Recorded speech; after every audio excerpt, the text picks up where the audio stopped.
гашуун ингээд одоо Blackpink бол Монголд ирж тоглохгүй байх. Сайн байна. Дорж дамжил 1992 онд төрсэн шинэ төрийн хүүхд зан үнцөл балгадаг үе төрсөн.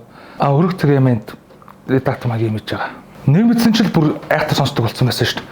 2018 онд гаргаж ирсэн нөгөө нэг садуулын чан гарч ирсэн дөрөв дуугийн сонсоод тэгэл тэрнээс нь хойш тэгэл тэр дуу нь бол намайг гол сонсоод хамгийн гол реакц гол төлөвлөсөн гэсэн болов гэж бодож байна. За тэгэл тэрнийхэн дараа тэгэл өмнөх гаргаж ирсэн Бумбагийн сонсоод сонсдог болоод тэгэл Forever Young гэл за тэгэл байж Pink Venom гарч ирэл тэгэл 2022 онд уршин жил гаргасан Shutdown дуу маань бол цөм авсан шүү дээ. Тэгэл нэмэгдсэн чинь Blink болоод хөрцсөн байсан шүү дээ.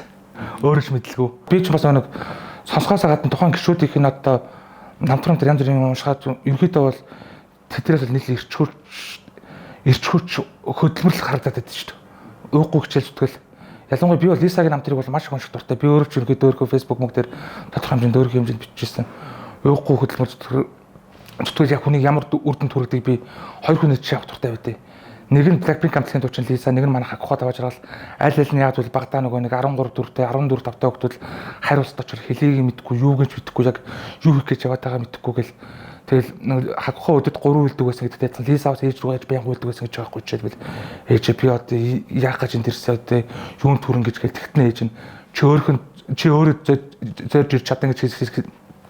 зорж ирч чадна гэж хийсэн юм ч одоо ихээс юмны хаард гаргаад тэгэл ингэж явсаар байгаа л өнөөдрийн Lisa болж төлсөн байдаг. Монгол бүхээр ярих юм бол Blackpink BTS гэдэг чи одоо хоёр мөнгө шиг л одоо K-pop-ийн нүүрсээр болсон байгаа байхгүй юу? Одоо ч бид Америк нэгдсэн улсын тэргүү хатагтай Biden хүртэл одоо Blackpink-ийн улаан фэм Blink гэж байгаа. Гэвч олон алдартай Blink-үүд байна шүү дээ. Тийм. Би одоо дэлхийд дээр байгаа олон зүйлсээ Blink-үүд нэг юм да.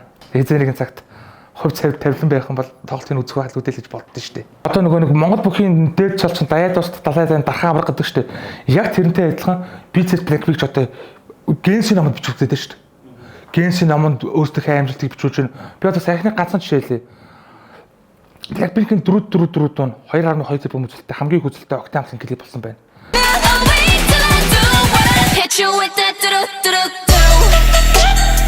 За тэгээд одоо жишээл Jennie анхны тэрбум YouTube дээр тэрбум цолоод дуун анхнуудаа тэрбум үзсэн. Анхны K-pop мэгтэй уран бүтээлч байгаа.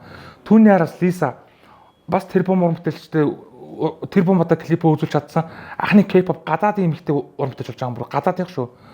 Жирийн хаамаагүй Тайландын хүн байтгаа жирийн солонгосон хүртэл K-popд одох ямар хэцүү байдаг вүлээ. Гэтэл энэ бүхнийг ингээд гих мэт олон рекорд тогтоолсон. Jisoo бүгд дор бүрнээ өөрийн гэсэн шинэ рекорд тогтоол явж байгаа шүү дээ.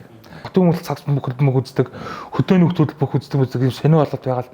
Тэгвэл K-pop сонсдог гэхээр өсвөр насны жоохон хүмүүсийг K-pop сонсдог одоо эрэгтэй хүн баг сонсгоосгүй гэсэн баг хууль байд юм шиг юм яж гадаг тийм манай монголч байна. Найз нөхөдсөө одоо чи одоо жоохон өсвөр насны хүмүүс балиж гэл тэгэхэд үгээс сүулдэ хүлэн зөвшөөрөөд өөртөө бас ихнээс нь алтын дэрдэхгүй шалан гэдэг шиг өөртөө бас нөгөө нэг хамтлагийн гişүүдийн мэддэг болсон том ууг нь өөртөө сонсдог болсон л явж ийлээ сүлд. Одоо би зүгээр хошигч зүг тэгж ярьдээ. Одоо нөгөө нэг дөрөв дөрөв дэт байдаг штэ. Одоо би тэрийг зүг тэгж ярих дуртай байдаа. Энэ дугаараа би ингэж ярих дуртай байдаа.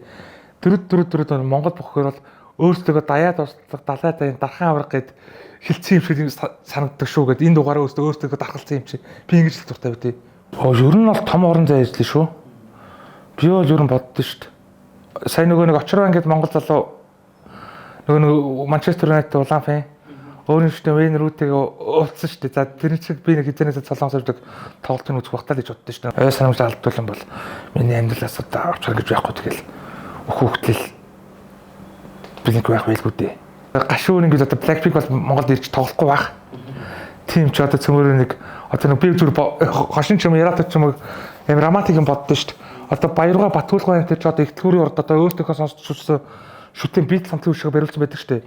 Яг тэрнтэй адилхан 30 жилийн дараа Blink-үүд найзан томроод нийгэмд байр суурь эдэлж болох. Тэр үед нь тэгээд нийгэмлэг байгуулад ч юм уу бөөнөр альскоолыг Blackpink-ийн нэг жижигхэн хөшөөгч юм уу тийм байгуулад бөөнөр альскоолтэй солонгос руу явж нөгөө нийлж хамтдаа аялал зохион байгуулж тоглолт моголтын үзэх юм уу. Тэг цаг хэрэглэхгүй гэж боддоо шүү дээ.